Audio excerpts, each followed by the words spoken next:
In the current literature, we do come across a range of suggested confidence building measures.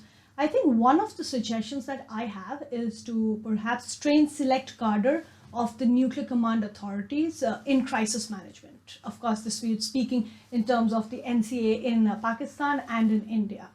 The idea is to integrate elements of crisis management during the planning stages when there is military planning for a wartime situation, peacetime situation. So if the cadres can kind of discuss the kind of options or potential, pauses that can be taken to consider ideas to kind of de-escalate the situation.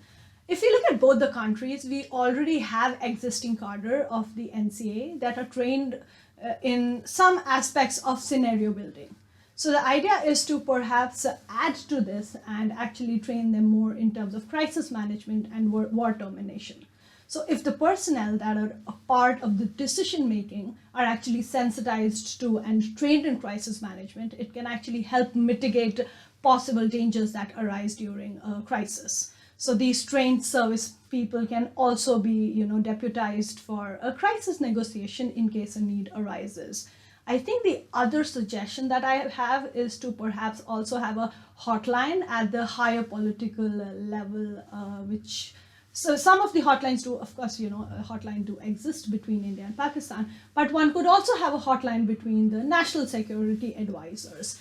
And I think through communication channels, the more communication channels you have, the more chances are they can be used to de-escalate a situation or perhaps clarify signals that could be potentially misinterpreted by the other side.